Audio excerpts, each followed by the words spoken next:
Goeiemôre, baie welkom by kerk. Ons het die afgelope 2-3 weke as gemeente, maar ook as wye Christelike gemeenskap en Christelike kerk Jesus se dood en opstanding gevier en herdenk. Ons het verlede naweek saamgekom in Guildford wat ons as gemeente ook dit saam kon vier. En hierdie traumatiese gebeure rondom Jesus se dood en opstanding raak ons almal. En dit raak die hele wêreld. En dit het nie opgehou nie, dit het nie gestop by opstanding Sondag nie. Want Jesus lewe. Kom ons bid saam. Hemelse Vader, dankie dat ons vanoggend as gemeente so mag saamkom, so mag stil word voor U. Here, dankie dat ons met oop harte hier mag sit en weet dat U die God is wat lewe. En dat elkeen van ons vir U belangrik is, Here. En dat U met elkeen van ons op pad stap en op 'n unieke manier in elkeen van ons se lewens werk. Dankie dat U nog nie klaar is met ons nie, Here. Here, dankie dat ons in hierdie tyd kon stilstaan by 'n kruis, kon opgewonde raak by 'n leë graf, kon U opstanding en U oorwinning oor die dood kon vier saam met ander gelowiges. Dankie vir die impak wat U het in mense se lewens, in my lewe, in die lewe van my mense, Here. Dankie dat ons na U toe mag kom en ons harte vir U kan kom oopmaak. Dankie dat U met ons praat uit die woord uit en dat hierdie woord niet in elkeen van ons lewens gaan werk. Ons bid dit om U naam alleen. Amen. Ons lees vanoggend saam Lukas 24 vers 13. Op dieselfde dag was 2 van hulle op pad na 'n dorpie met die naam Emmaus, 12 kilometer van Jerusalem af. Hulle was in gesprek met mekaar oor al die dinge wat gebeur het. Terwyl hulle so gesels en gedagtes wissel, het Jesus self nader gekom en met hulle saamgeloop. Maar hulle oë is verhinder om hom te herken. Hy vra hulle toe: "Wat is dit wat julle so ernstig met mekaar loop en bespreek?" Met somber gesigte gaan hulle staan en een van hulle met die naam Kleopas antwoord hom: "Is u dan die enigste vreemdeling in Jerusalem dat u nie weet van die dinge wat die afgelope dae daar gebeur het nie?" Hy vra vir hulle: "Watter dinge?" Hulle antwoord hom: "Die dinge in verband met Jesus van Nasaret, 'n profeet wat magtig was in woord en daad voor God en die hele volk, en hoe ons priesterhoofde en die lede van ons raad hom oorgelewer het om ter dood veroordeel te word en hom gekruisig het. Ons het so gehoop dat dit hy is wat Israel sou verlos. Maar boonop is dit vandag al die 3de dag vandat die dinge gebeur het. En nou het 'n paar vroue uit ons kring ons ook nog ontstel. Hulle was vanmôre vroeg by die graf en kon sy liggaam nie kry nie. Hulle het kom vertel dat hulle 'n verskyning gesien het van engele wat gesê het dat hy lewe. Sommige van ons mense het ook na die graf toe gegaan en het net so gekry soos die vrou gesê het, maar hom het hulle nie gesien nie." Toe sê hy vir hulle: "Wat 'n gebrek aan begrip en wat 'n traagheid van gees. Glo julle dan nie al die dinge wat die profete gesê het nie? Moes die Christus nie hierdie dinge ly om in sy heerlikheid in te gaan nie?" Daarna het hy by Moses en al die profete begin en al die skrifuitsprake wat op hom betrekking het vir hulle uitgelê. Toe hulle by die dorpie aankom waarin hulle op pad was, het hy gemaak of hy verder wou gaan. Hulle het egter by hom aangedring en gesê: "Bly by ons, want is amper aand. Die dag is al verby." Toe het hy ingegaan om by hulle oor te bly. Terwyl hy saam met hulle aan tafel was, neem hy die brood, vra die seun, breek dit en gee dit vir hulle. Toe gaan hulle oë oop en hulle het hom herken, maar hy het uit hulle gesig verdwyn. Hulle sê toe vir mekaar: "Het ons hart nie warm geword toe hy op die pad met ons gepraat en vir ons die skrif uitgelê het nie?" Hulle het dadelik opgestaan en na Jerusalem toe teruggegaan. Daar kry hulle die 11 en die ander mense en die sê: "Die Here het regtig opgestaan en hy het aan Simon verskyn." Toe vertel hulle wat op die pad gebeur het en hoe hy aan hulle bekend geword het toe hy die brood gebreek het. Ons lees tot sover. Nou die interessante vraag wat hierdie storie op ons tafels kom neersit, is waar is jou Emmaus? Waar is die plek waartoe jy gaan as dinge nie vir jou uitwerk nie? As die lewe swaar is en moeilik is, as jou drome nie waar word nie, as die Here nie jou gebede beantwoord nie. Hierdie disippels loop weg van Jerusalem af met die vraag, met die frustrasie, ons het so gehoop dat dit hy was. Ons het so gehoop dat die Here my gebed gaan beantwoord. Ons het so gehoop dat die Here vir ons sal gee. Ons het so gehoop dat die Here gaan deurkom in hierdie moeilike situasie waar ons is. Ons het so gehoop dat die Here hierdie groot verskil gaan maak. En nou is hy dood. Waar is jou Emmaus? Die disippels, die twee disippels wat op pad is Emmaus toe, se storie is op soveel vlakke ons storie. Dis 'n storie van ontnigtering en teleurstelling. 'n Storie van stikkende drome, van gebreekte hoop, van opgee op Jesus en van wegloop. Dis 'n storie van toekoms en planne wat gaan verander, wat nie gaan uitwerk soos ons dit wou gehad het nie.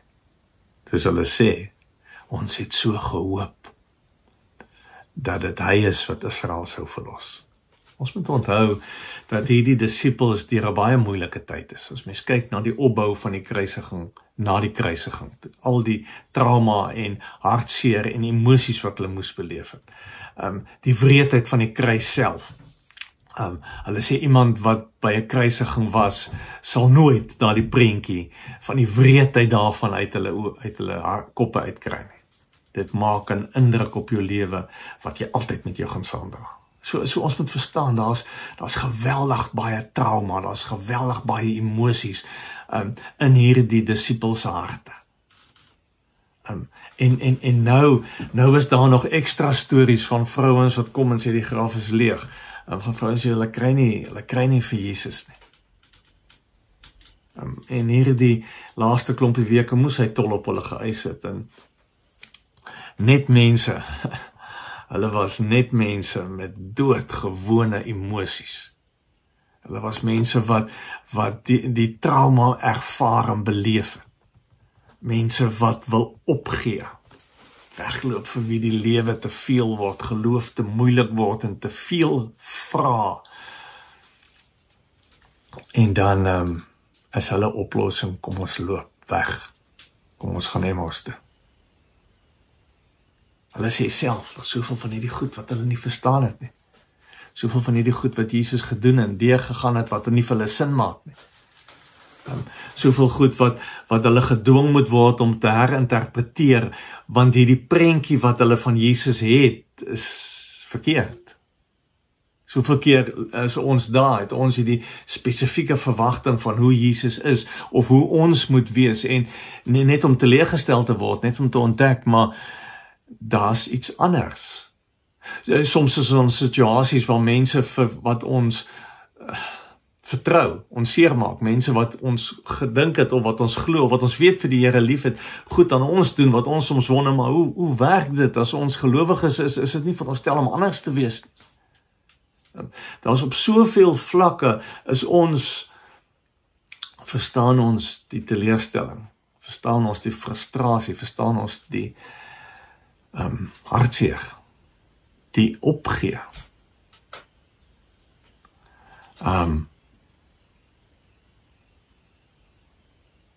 Waar is jou Emmaus? Want enige een van ons wat al op hierdie punt in jou lewe is, waar jy hierdie emosies ervaar en beleef het, of hierdie teleurstelling deur is, of hierdie ontnigtering in die oë moes kyk, sal presies weet waarvan ek praat. As God nie deurkom nie, en gee, en antwoord, en red, en nie situasies omkeer nie, en soms net nie sin maak nie.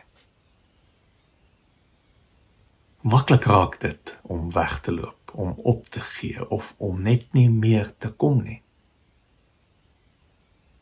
En Emmaus toe te gaan. Waar is jou Emmaus? Hoe goed ken jy die pad soontoe? Maar die interessante van hierdie verhaal is dat die pad Emmaus toe is waar God kom en saamloop. Dit is op hierdie pad wat hy ons ontmoet.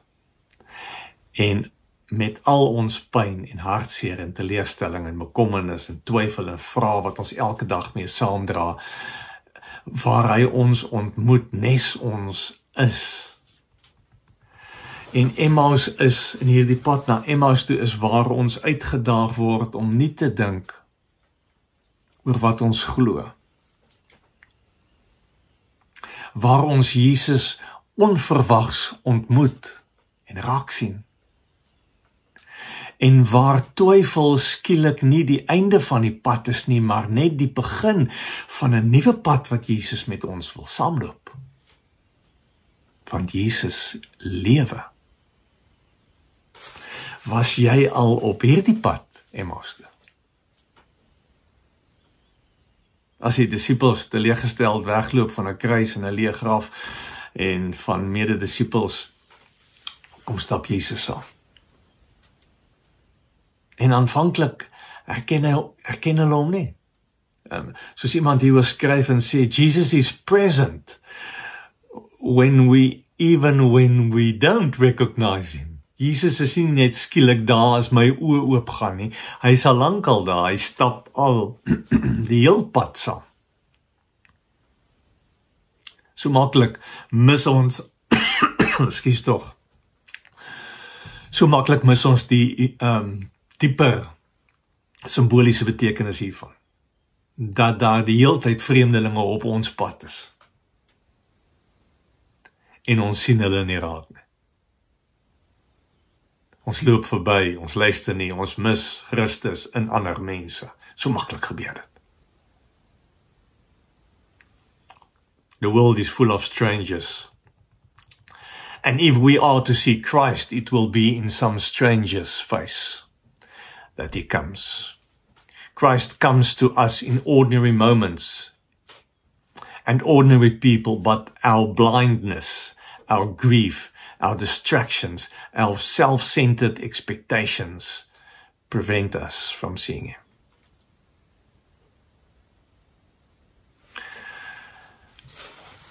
Alles in hulle lewens maak dat hulle Jesus nie raak sien nie.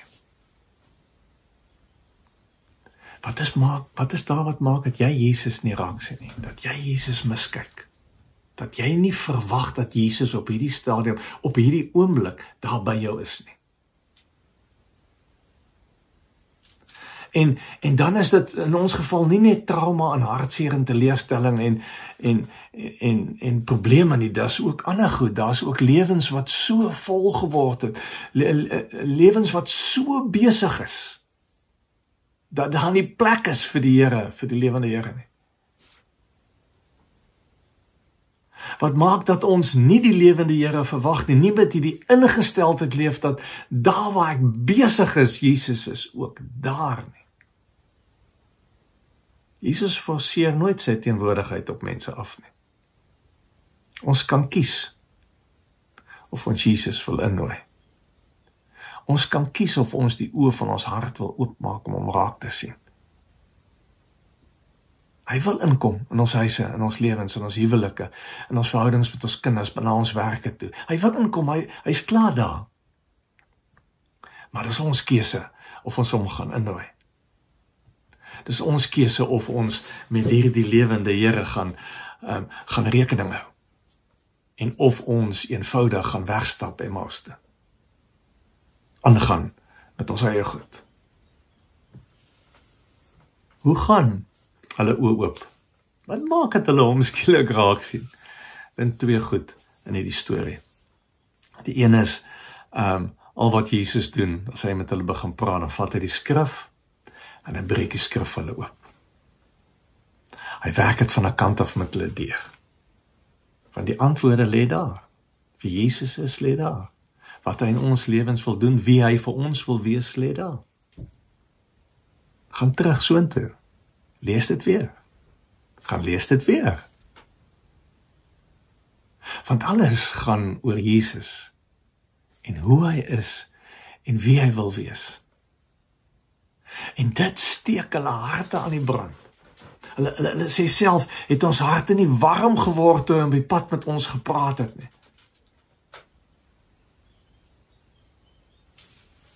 Sê nou maar net, Jesus steek in jou hart 'n vlammetjie aan. Sê nou maar net die woord wat jy lees, die skrifgedeelte wat jy lees, steek vanoggend in jou hart 'n vlammetjie aan. Wat gaan jy doen? Waartoe gaan jy gaan? Wat gaan jy maak as die oë van jou hart oopgaan? Tweede ding wat hulle miskien geswaai het, is die hele idee dat Jesus gaan saam met hulle in die huis in, en dan breek hy die brood. En dalk sien hulle vir die eerste keer die spykermerke in sy hande raak. Of dalk vat dit hulle terug na die aand voor sy kruisiging toe hulle nagmaal gedoen het. Toe hy vir hulle brood gegee het. Maar die punt is hier, die doodgewone oomblik van saam eet word heilig. Want Jesus is daar. Jou saam eet vanmiddag, vanaand, môreoggend, saam met jou kinders, saam met jou gesin, al wat jy alleen is heilig, want Jesus is daar.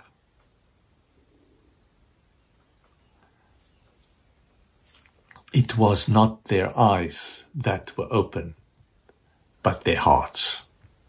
Dalk is dit waarvoor ons moet bid. Here, maak die oë van ons harte oop. Verander ons harte. En skielik is Jesus se opstanding vir hulle reël. Want hulle sien hom. En hulle praat met hom. Skielik is Jesus vir hulle reël, want hy stap saam, hy is daar. Hy is hier in brood en wyn.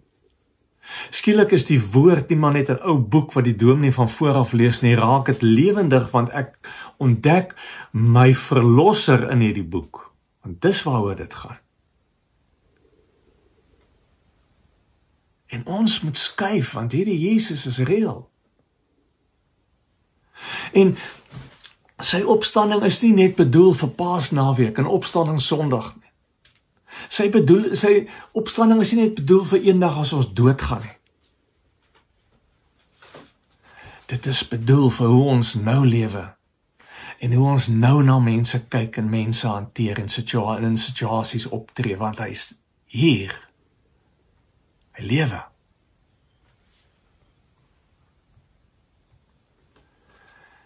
En ons is almal uitgedaag om te vra wat ons met ons Emmause gaan doen. Ons te keuse. Want die pad Emmaus toe, jy kan wegstap van Jerusalem of jy kan terugstap. Jy kan besluit ek maak my los van hierdie netwerk of ek gaan terug en ek connect met hierdie Jesus wat lewe, met hierdie community van gelowiges wat saam met my op hierdie journey is. Ek is nie alleen nie. Jesus stap saam. So ek bid vir jou. Ek bid dat jou oë sal oopgaan. Ek bid dat jy, daar waar jy op hierdie pad van teleerstel, op hierdie Emmaus pad is, dat jy sal raak sien, Jesus stap saam. Hy is daar by jou. Kom ons bid. Here, dankie vir hierdie heilige oomblik. Die oomblik waar U die oë van ons harte wil oopmaak.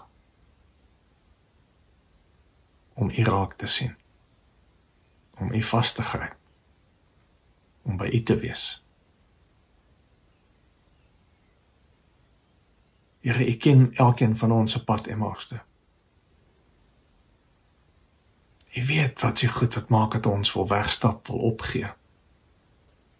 Wat is dit wat ons nie verstaan nie? Maar dankie dat U ons nie los nie. Dankie dat U kom saamloop.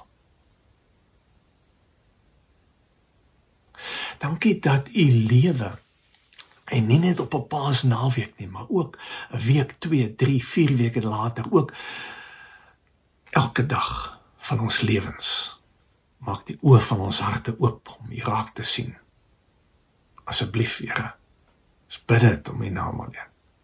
Amen. Ons het 'n geleentheid om vir die Here te dien ook met ons offergawes. Julle sien 'n klomp opsies hierso. Ons het julle bydraes nodig om hierdie bediening te doen. En ons waardeer elke penny wat julle vir ons gee.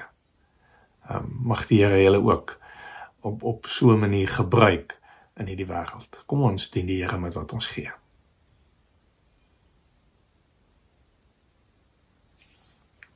Ek wil hierdie erediens afsluit om vir julle die Here se genade toe te bid.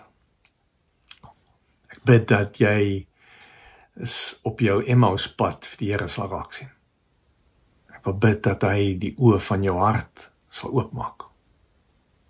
Nie net vir jouself, maar vir elkeen wat saam met jou daar leef. Ek wil bid dat jy sal ontdek, die Here is elke tree saam met jou.